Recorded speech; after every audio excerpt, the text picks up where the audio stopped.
after starting the ministry for many years and you're not finding growth in the church, you're not finding growth in the ministry, it's time that you ask for the presence of God, because the presence of God directs. You see, in the life of Jesus Christ, wherever he went, there was direction. When the people stuck up, Peter was almost washing his nets. He did not catch a single fish all throughout his night. There was no way in which he could live that day. There was no way in which he could earn that day. He was just washing up his nets. He was winding up his job. And that's when Jesus came. The very life of Jesus indicates the presence of Jesus. You know what? When the presence of Jesus came near to Peter, where there was no way, God made a way. When God's presence comes into our lives, every closed door will become an open door. When God's presence comes into our lives, every wall will become a way. When God's presence comes into our lives, every bondage will become a gate. When God's presence comes into our lives, where we are stuck up, he will make a way. He will show us the way, and he will be the way in Jesus' name. Hallelujah. Wherever Jesus went, Lazarus was closed in the tomb, and there was no way in which he could come out. He went beyond human reach. He went beyond human health. He could not be reached. He was dead and he was buried and he was put in a tomb for 4 days, and there was stinking smell. He was beyond human ability. He was beyond human efforts and strength. There was no way in which he could come. But then the Bible says Jesus walked near to the tomb. Every dead and stinking thing in your life will come to life in the presence of the Lord Jesus Christ. What you think is impossible, what you think that cannot be done, what you think humanly is not possible, if you invite the presence of God, it will just come back to life. God said, Jesus said, Lazarus come out, and the Bible says the dead man Lazarus came out alive.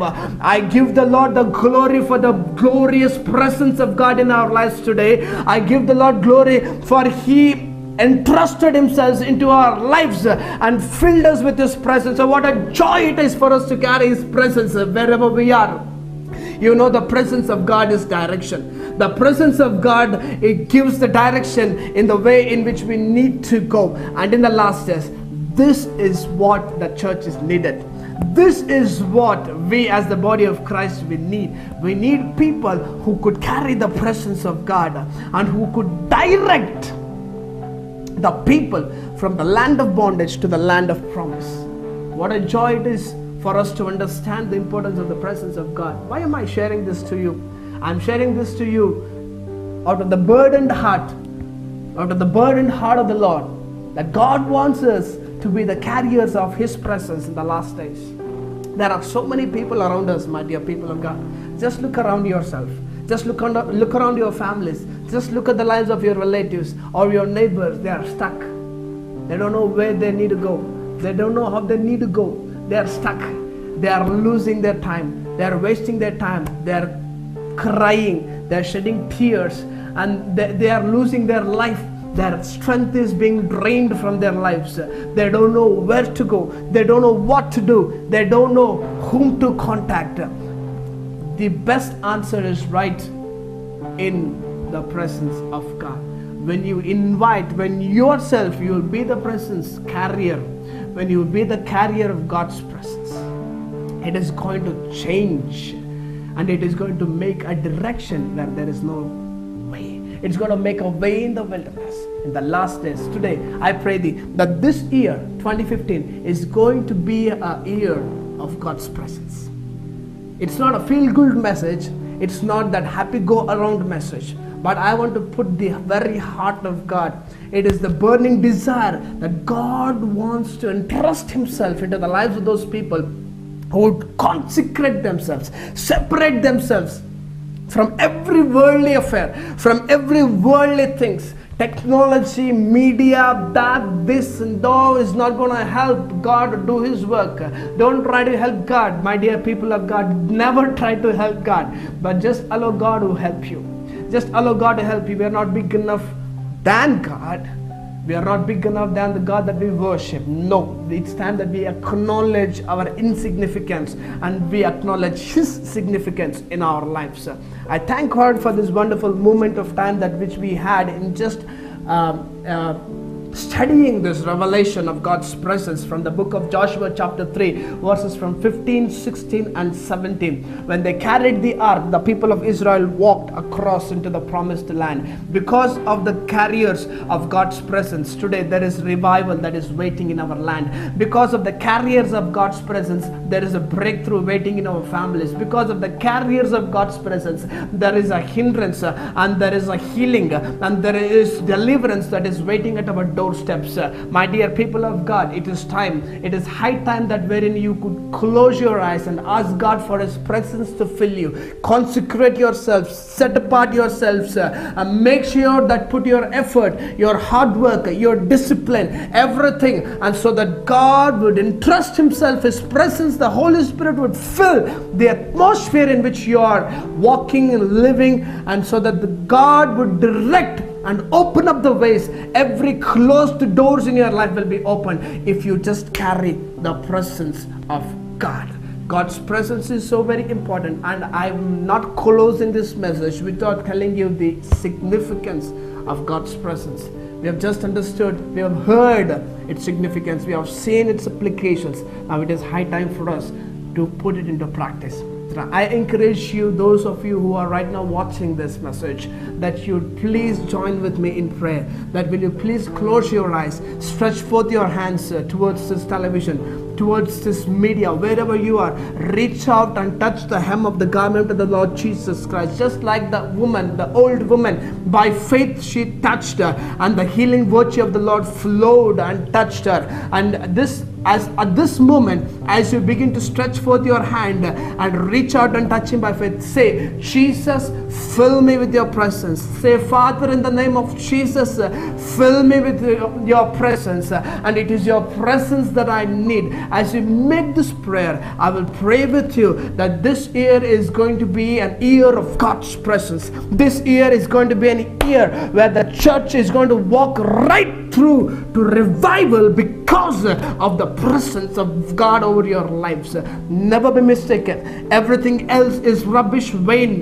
Ministry, the only thing that is needed in the ministries today all across the world is not $1 billion of amount, is not human mind and effort, is not how we organize. It's not how we manage things. It's not how we decorate the stage. It's not how well we practice the songs. It's not all these things. They are secondary, but the primary is the presence of God.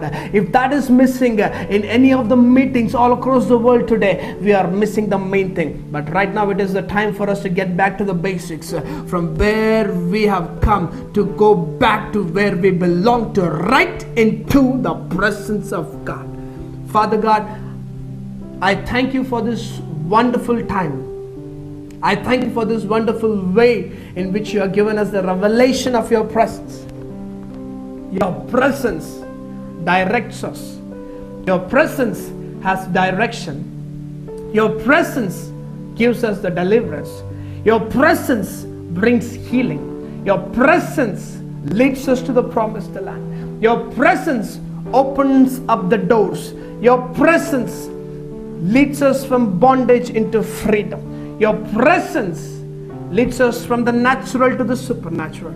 And right now I pray for those people who have stretched forth their hands, and Lord, by faith they are reaching out to you, that let your presence cover them.